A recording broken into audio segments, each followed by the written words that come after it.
Life లో millionaire అవ్వాలనుకుంటే అప్పుల నుంచి బయటపడి డబ్బుని ఫాస్ట్ గా సంపాదించాలనుకుంటే ఏప్రిల్ 1 నుండి జరగబోయే అన్వర్ క్లాసెస్ కి రిజిస్టర్ చేసుకోండి. నమస్కారం అలగరి రవీంద్రనాథ్ గారు. నమస్తే అండి సిరి గారు. సార్, పాస్టర్ ప్రవీణ్ గారి మృతిపై అనేక రకాల ట్విస్టులు అయితే మనం చూడడం జరిగింది. ఈ సంఘటన జరిగిన తర్వాత ఎన్నో కోణాల్లో ఎంతో మంది ఎన్నో రకాలుగా ఇది యాక్సిడెంట్ కాదు, ఇది మర్డర్, పక్కా మర్డర్ అని ఎన్నో సందర్భాల్లో చెప్పడం జరిగింది. అండ్ ఈరోజు మార్నింగ్ న్యూస్ ఏదైతే ఉందో, ఈయన లిక్కర్ తాగే డ్రైవ్ చేయడం వల్లనే ఇది యాక్సిడెంట్ అని కొన్ని వార్తలు అయితే మనం వింటూ ఉన్నాం. అండ్ దాంతోపాటు ఇప్పుడు మనం చూస్తే క్లారిటీ వచ్చింది, ఇది పక్కా మర్డర్ అయితే కాదు, ఇది యాక్సిడెంట్ అని. దీన్ని ఎలా చూడొచ్చు అంటారు? అసలు ఇలా తప్పుదోవ పట్టడానికి గల కారణాలు ఏంటి సార్? ముందుగా ఈ వీడియో ద్వారా ఆంధ్రప్రదేశ్ పోలీసు వ్యవస్థని, పోలీసు యంత్రాంగాన్ని హ్యాట్స్ ఆఫ్ అని చెప్పొచ్చు. అతి సున్నితమైన సమస్య ఇది. ఒక వ్యక్తి అనుమానాస్పద మృతిగా బిఎన్ఎస్ సెక్షన్ 194 ప్రకారం నమోదు చేసినప్పుడు కూడా కొంతమంది వర్గీయులు ఇది పూర్తిగా ఇది సంఘటన, ఇది అనుమానాస్పద మృతి కాదు, ఇది కేవలం మర్డర్ చేయబడింది అని చెప్తూ ఈ విషయాన్ని పూర్తిగా పక్కదోవ పట్టించి తమ సొంత స్వలాభం కోసం దీన్ని పూర్తిగా కన్వర్ట్ చేసుకునే పరిస్థితులు చాలా మంది పడ్డారు. అయితే ఆంధ్రప్రదేశ్ పోలీసు యంత్రాంగం ముందే చెప్పారు. ఏ రోజైతే మనకి గుర్తించారో 20వ తారీఖు మధ్యాహ్నం 11:16 సమయాల్లో ఈ యొక్క కేసును గుర్తించగానే అక్కడ దగ్గరలో ఉన్నటువంటి ఆ మొబైల్ ఫోన్, అదేవిధంగా అక్కడ ఉన్నటువంటి ఇమీడియట్గా ప్రిలిమినరీ ఇన్వెస్టిగేషన్లో ఏది జరిగిందో ఇమీడియట్గా గుర్తుపెట్టారు. కానీ సున్నితమైన సమస్య వల్ల అధికారికంగా పూర్తిగా ఫోరెన్సిక్ ల్యాబ్, అదేవిధంగా క్లూస్ టీము, ఫింగర్ ప్రింట్స్ ఈ యొక్క ఇన్ఫర్మేషన్ పూర్తిగా వచ్చిన తర్వాత విడుదల చేద్దామని పూర్తిగా పోలీసు అంటే పోస్ట్ మార్టం రిపోర్ట్ని 3 days పోస్ట్ పోన్ చేయడం జరిగింది. కానీ ఫోర్త్ మీడియా ఇన్స్టిట్యూట్ అని చెప్పి ఏదైతే మీడియా యంత్రాంగం ఉందో దీన్ని పూర్తిగా అంతు తేల్చాలని చెప్పి మీడియా యంత్రాంగం పూర్తిగా కదలకలు జరిగినాయి.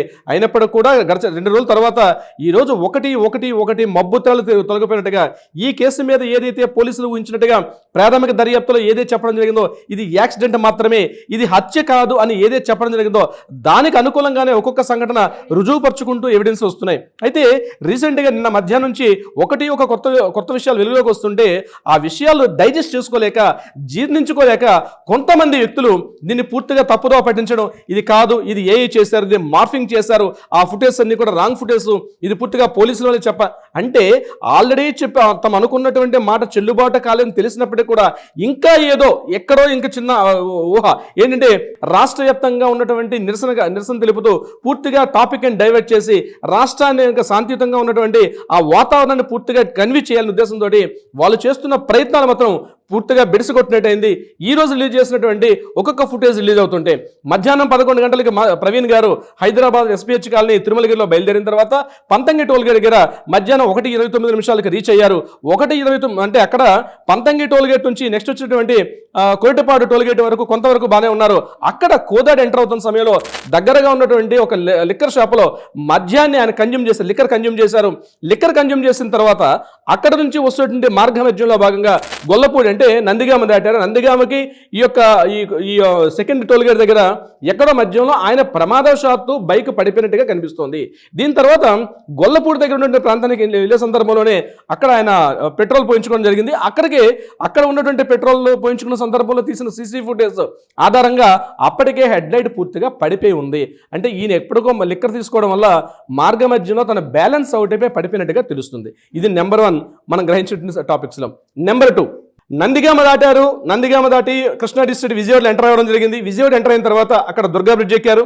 దుర్గా బ్రిడ్జ్ డౌన్ అయిన తర్వాత అక్కడ జవహర్లాల్ నెహ్రూ బస్ స్టేషన్ అది దాటిన తర్వాత బీసెంట్ రోడ్డుగా ముందుకు రావడం జరిగింది. అక్కడ నుంచి ఆయన మహానాడు జంక్షన్కి వచ్చేసరికి, అంటే ఆ ఫ్లైఓవర్ దిగి మహానాడు జంక్షన్కి వచ్చేసరికి అక్కడ నుంచి CC ఫుటేజ్లో మాత్రం ఈయన కనిపించిన సుమారుగా 3 గంటల పాటు, అంటే 5:45 విజయవాడ సిటీలో ఎంటర్ అయిన తర్వాత మళ్ళీ 8:40 తర్వాత పొట్టిపాడు జంక్షన్ దగ్గర ఉన్నటువంటి టోల్ గేట్ దగ్గర మళ్ళీ ఈయన ఫుటేజ్ కనిపిస్తుంది. అక్కడ 8:45 అయింది. ఈ 5:45 నుంచి 8:45 వరకు ఉన్నటువంటి సమయంలో ఈయన ఎక్కడున్నారు కాస్త కన్ఫ్యూజ్ అయ్యారు. సో మరలా 300 కెమెరాలు అంటే CC ఫుటేజ్. ఇప్పుడు గుర్తుపెట్టుకోవాల్సింది ఏంటంటే హైవేలు వెళ్ళేటప్పుడు మనకు ఆధారం ఓన్లీ టోల్ గేట్ దగ్గర ఉన్నటువంటి CC ఫుటేజ్లు, లేకపోతే దగ్గరలో ఉన్న డాబాలు, ఇటువంటి హోటల్స్ ఇవి తప్పించి వేరే అవకాశాలు చాలా తక్కువగా ఉంటాయి. అదే కాలనీలో కానీ ఇతరత్ర అయినట్లయితే ప్రతి షాప్ ముంగడ కూడా మనకి CC ఫుటేజ్ ఉంటాయి కాబట్టి అక్కడ ఈజీగా ఐడెంటిఫై చేయొచ్చు. కానీ ఈయన వెళ్ళింది నేషనల్ హైవేలో, అది కూడా NH-16 మీదగా వెళ్ళారు కాబట్టి ఈయనకి అక్కడ మనకున్న ఆధారం ఏంటంటే ఓన్లీ డాబాల్లో కావచ్చు, లేకపోతే టోల్ గేట్ దగ్గర ఉన్నటువంటి CC ఫుటేజ్ మాత్రమే మనకు ఆధారం. ఆయన ప్రవేశించిన తర్వాత మహానాడు జంక్షన్ దిగిన తర్వాత ఇక్కడ రామవరపాడు జంక్షన్ వస్తుంది. రామవరపాడు జంక్షన్ దగ్గర వోక్స్ వ్యాగన్ యొక్క ఏదైతే షోరూమ్ ఉందో షోరూమ్కి ఆపోజిట్ రామవరపాడు మెయిన్ జంక్షన్కి పక్కన ఒక 50 మీటర్ల డిస్టెన్స్లో ఫుట్పాత్ పైన ఈయన ఉన్నటువంటి దృశ్యాలు కనిపించాయి. అక్కడ ఆ సమయానికి డ్యూటీలో ఉన్నటువంటి సుబ్బారావు గారు అని చెప్పినటువంటి ఒక ట్రాఫిక్ ఎస్ఐ గారు ఇమీడియట్గా ఆయన ఏం చేశారంటే ఈయన తూలుకుంటూ వెళ్తున్నటువంటి పరిస్థితిని చూసి ఆయనకి డ్రైవింగ్ చేయని పరిస్థితిలో అక్కడ ఒక బ్యాలెన్స్ అవుట్ అయిపోయి ఆయన పడిపోయారు. ఆ దగ్గరలో ఉన్న ఆటో డ్రైవర్స్ ఈయన్ని 2 చేతులు ఎత్తుకొని ఈయన జంక్షన్ పక్కన ఉన్నటువంటి ఫుట్పాత్ మీద కూర్చోబెట్టడం జరిగింది. ఇమీడియట్గా సుబ్బారావు గారు డ్యూటీలో ఉన్నటువంటి సుబ్బారావు గారు ట్రాఫిక్ ఇన్స్పెక్టర్ సుబ్బారావు గారు రావడం రామవరపాడు జంక్షన్ నేను చెప్తానండి రామవరపాడు జంక్షన్ ఉన్నటువంటి సిచ్యువేషన్ అక్కడ ఆయన రోడ్డు పక్కన ఫుట్పాత్ మీద కూర్చోబెట్టారు. ఆయన హెల్మెట్ రిమూవ్ చేయలేదు. అదే ప్రదేశంలో కూర్చుండిపోయారు చాలాసేపు. ఎవరైనా సిరిగారు 45 ఏళ్ల వయసు, బీపీ ఉండొచ్చు, షుగర్ ఉండొచ్చు, అటువంటి వ్యక్తి కంటిన్యూగా అది కూడా మిట్ట మధ్య ఎండలో బహుశా వడదెబ్బ తగిలిందో ఏం తగిలిందో కూడా తెలియదు. ఇంత ఎండలో ఒంటరిగా ఒక వ్యక్తి ఇంత పాటు అంటే ఆల్మోస్ట్ ఒక 4.5 గంటల పాటు జర్నీ చేశారు. 5 గంటల పైన ఉంటుంది. ఇంత జర్నీ చేసి వచ్చిన తర్వాత అక్కడ రామవరపాడు జంక్షన్ దగ్గర ఆయన కుప్ప కూలిపోయారు. ఆ వీడియో ఫుటేజ్ ఆయన అక్కడ ఉంటుంది, ఆ పిక్చర్ కూడా క్యాప్చర్ చేసిన ఫోటో కూడా మనకి రిలీజ్ చేశారు. అక్కడ ఆయన నిస్సహాయంగా పడిపోయి తన తలను కూడా కిందకి వాల్ చేసి డ్రైవింగ్ చేయలేని నిస్సహాయ స్థితిలో ఉండే ఒక ఇమేజ్ మనకు కనిపించింది. అక్కడ సుబ్బారావు గారు కూడా ఈరోజు మాట్లాడడం కూడా జరిగింది. ఆయన చెప్పింది ఏంటంటే మేము చూసినప్పటికీ ఆయన హెడ్ లైట్ పగిలిపోయి ఉంది. ఆ ఎదురుగా ఉన్నటువంటి అమరావతి అని ఒక చిన్న హోటల్ ఉంటే ఆ హోటల్లో ఉన్నటువంటి ఆ సర్వర్ బయటకు వచ్చాడు. ఆ కుర్రాడు రీసెంట్గా హోటల్ ఎస్టాబ్లిష్ చేశారు, ఓ 15 రోజులు అని చెప్తున్నారు. ఆ కుర్రవాడు ఏంటంటే నాగార్జున అన్నటువంటి కుర్రవాడు బయటకు వచ్చి ఈయనతో మాట్లాడి ఎస్ఐ గారు చెప్పారని చెప్పి ఒక టీ కూడా తీసుకొచ్చి ఆయనకి ఇవ్వడం జరిగింది. తర్వాత ఆ పడిపోయిన హెడ్ లైట్ ఎక్కడ దాకా వెళ్తున్నాను మీరు అడిగితే నేను రాజమండ్రి వెళ్తున్నాను చెప్పడం జరిగింది. ఇక్కడ ఈ రాయల్ ఎన్ఫీల్డ్ మీద డ్రైవ్ చేస్తున్న వ్యక్తి ఆయన ప్రవీణ్ అని, ఇతను పెద్ద పాస్టర్ అని, ఇతను ఇంత వ్యవస్థ ఉందని చెప్పి దాన్ని గుర్తించలేదు సుబ్బారావు గారు. నాగార్జున అబ్బాయి టీ తీసుకొని ఇతని దగ్గర గెలిచిన తర్వాత దగ్గరలో ఉన్నటువంటి టీ పొట్లాలు కట్టే ఉంటుంది కదా, పొట్లాలు కడతారు, మిర్చి బజ్జీలో చేసే పొట్లాలు కట్టే ఆ దారంతో ఆ హెడ్లైట్ను కూడా కట్టే ప్రయత్నం చేశారు. కానీ ఆ బరువుకి ఆ సన్నగా ఉన్న దారం కూడా అది సపోర్ట్ చేయలేదు. మరలా బ్యాలెన్స్ అయింది. ఆ హెడ్లైట్ కొట్టింటే ఆ హెడ్లైట్ డోమ్ పైన ఆ టాప్ అనమాట, అంటే ఆ పైన క్యాప్, ఆ క్యాప్ కింద పడిపోయి ఆ నెంబర్ ప్లేట్కి ముందుకు హ్యాంగ్ అవుతూ కనిపిస్తుంది. చాలాసేపు అక్కడ మాట్లాడారు. అయితే 5:45 ఆ ప్లేస్కి చేరుకున్నటువంటి ప్రవీణ్ గారు అక్కడ కాసేపు ఇంకా కూర్చోలేని అసహాయ స్థితిలో ఏం చేశారంటే పక్కన పాటలో చాలాసేపు నిద్రపోయారు. ఆయన మరలా 8 గంటలకు లేచి ఎస్ఐ గారు అప్పుడు కూడా డ్యూటీ దిగిపోయి ఆయన వెళ్ళిపోతున్న సమయంలో మరలా వచ్చారు. మరలా నీకేం సపోర్ట్ కావాలా బాబు, నీకేం అవసరం అంటే ఎక్కడ దాకా వెళ్తున్నావు అంటే రాజమండ్రి వెళ్తున్నాను. సరే ఈ జర్నీ చేయడం లైట్ కూడా పనిచేయట్లేదు కాబట్టి జర్నీ చేయడం కరెక్ట్ కాదు, దగ్గరలో ఏదైనా హాస్పిటల్కి వెళ్ళండి, అంతగా కాకపోతే ఈ దగ్గరలో ఏదైనా రూమ్ తీసుకొని రెస్ట్ తీసుకొని రేపు మార్నింగ్ వెళ్ళమని కూడా అక్కడ నాగార్జున అబ్బాయి కూడా చెప్పడం జరిగింది. అయినప్పటికీ కూడా ఆ నాగార్జున అన్నటువంటి అబ్బాయి చెప్పిన మాట కానీ ఎస్ఐ గారు అంటే సుబ్బారావు గారు చెప్పిన మాట కానీ వీళ్ళిద్దరి మాట వినకుండా పెడచెవిని పెట్టి అక్కడి నుంచి తన ప్రయాణాన్ని కొనసాగించారు ప్రవీణ్ గారు. అక్కడి నుంచి బయలుదేరిన తర్వాత పొట్టిపాడు జంక్షన్ అక్కడ టోల్గేట్ దాటారు. పొట్టిపాడు దాటిన తర్వాత ఏలూరు జంక్షన్కి వచ్చారు. ఇక్కడ విషయం ఏంటి, ఏలూరు దగ్గర ఒక షాప్లో కూడా వడ్లూరు నూరు వస్తుంది.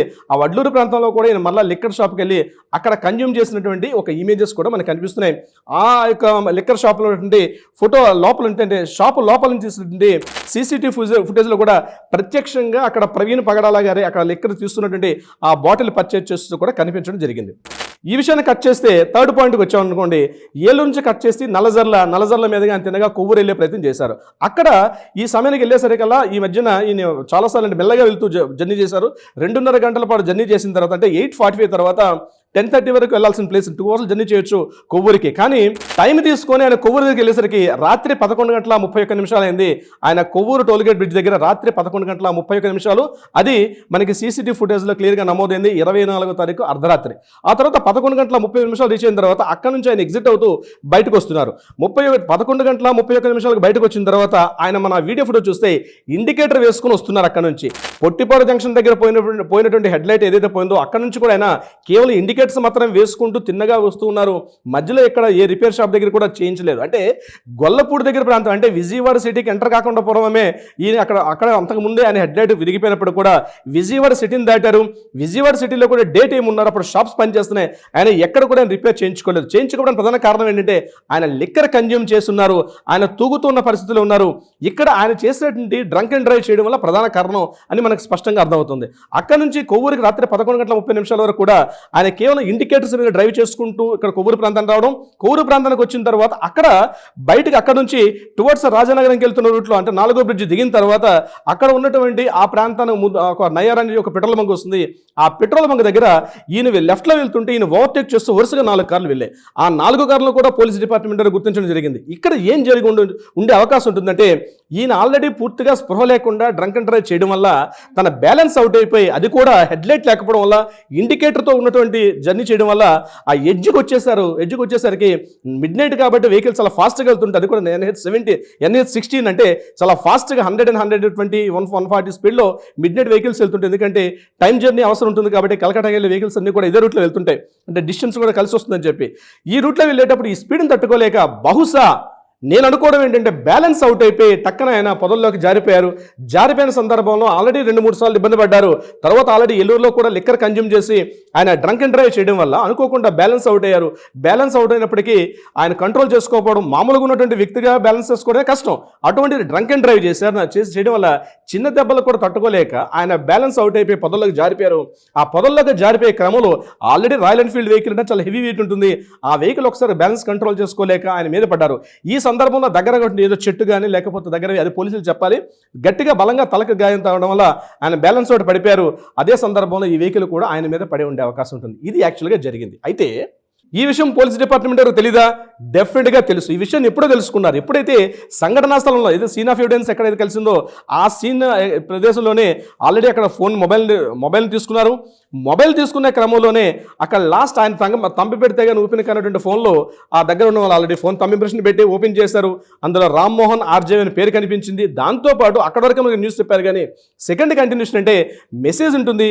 ఆ మెసేజ్లో ఈయన ఎక్కడెక్కడ యూపీఐ పేమెంట్స్ చేశారు, ఎక్కడెక్కడ ఎవరితో మాట్లాడిన విషయాలు కూడా పూర్తిగా ఉంటాయి. కానీ సిచ్యుయేషన్ చాలా సెన్సిటివ్ అవడం, డిపార్ట్మెంట్ పరంగా విషయాన్ని పూర్తిగా ఇన్ఫర్మేషన్ లేకుండా, ఎవిడెన్స్ లేకుండా ఏదో వేగ్గా చెప్పడం కాకుండా, అందుకని ఎస్పీ గారు అయినటువంటి నరసింహకిషోర్ గారు ఈస్ట్ గోదావరి డిస్ట్రిక్ట్, అదేవిధంగా ఏలూరు రేంజ్ ఐజీ గారు అయినటువంటి అశోక్ కుమార్ గారు కూడా మీడియా ప్రతినిధితో మాట్లాడుతూ కూడా చాలా క్లియర్గా చెప్పారు. మీడియా ప్రతినిధి ఎంత ఫోర్స్ చేసినప్పుడు కూడా ఎంతవరకు మాట్లాడేంతవరకు ఎందుకంటే ఆధారాలు రాకుండా పూర్తిగా మాట్లాడడం కరెక్ట్ కాదు కాబట్టి. కానీ ఇప్పుడు ఇన్ని విషయాలు మాట్లాడిన కారణం అంటే మొత్తం అంతా కూడా సీసీ ఫుటేజ్ హైదరాబాద్ నుంచి ఈయన చివరిగా ఎక్కడైతే యాక్సిడెంట్ జరిగిందో ఆ ప్రదేశం వరకు ఉన్నటువంటి టోటల్ ఎంటైర్ స్టోరీ మొత్తం కూడా మనకి బయటకు రావడం జరిగింది. యాక్చువల్గా ఇదే జరిగి ఉండే అవకాశం ఉంటుంది. బహుశా రేపు మీడియా సమావేశాలను పెట్టేటప్పుడు కూడా డిపార్ట్మెంట్ పరంగా వచ్చేటప్పుడు కూడా వీళ్ళు బహుశా ఇదే రిలీజ్ చేసే అవకాశం కూడా ఉంటుంది. కానీ మనం మాట్లాడడానికి, డిపార్ట్మెంట్ వాళ్ళు మాట్లాడడానికి ఎవిడెన్సెస్ కంపల్సరీ అవసరం ఉంటుంది. సో ఎవిడెన్స్ లేకుండా వాళ్ళు మాట్లాడారు కాబట్టి ఇన్ని రోజులు పట్టింది కాబట్టి రేపు ఎల్లుండి న్యూస్ పెడతారు, ఖచ్చితంగా ఇదే వచ్చే అవకాశం ఉంటుంది. ఏదేమైనప్పుడు కూడా సున్నితమైన సమస్య. దీన్ని కొంతమంది వ్యక్తులు తమ మత ప్రచారానికి అనుకూలంగా దీన్ని మార్చుకోవాలని ప్రయత్నం చేశారు. రకరకాల వాదనలు, రకరకాల ప్రలాపనలు, రకరకాల ప్రగల్భాలు పలికారు. ఇది చేసేశారు, అది చేశారు, అలా జరిగింది, ఇలా జరిగిందని. కానీ చివరిగా నిజంలానే బయటపడింది. ధర్మో రక్షిత అన్నట్టుగా చివరిగా ధర్మం జయించింది. ఇన్ని రకాల అపవాదం వచ్చినప్పుడు కూడా నిజాన్ని ఎవరు కూడా కప్పి పెట్టలేరు. ఈ వాస్తవాలు తొందరలోనే వెలుగులోకి వచ్చే అవకాశం ఉంటుంది. సిరిగారు. ఎస్ సార్, మీరు అన్నట్టుగానే నిజం ఎన్ని రోజులు దాగదు అనడానికే ఇదే బెస్ట్ ఎగ్జాంపుల్ అని చెప్పొచ్చు. Anyways thank you so much. Thank you so much సిరిగారు. సుమన్ టీవీలో మీ పర్సనల్ అండ్ బిజినెస్ ప్రమోషన్స్ కోసం కింది నెంబర్కి కాంటాక్ట్ చేయండి.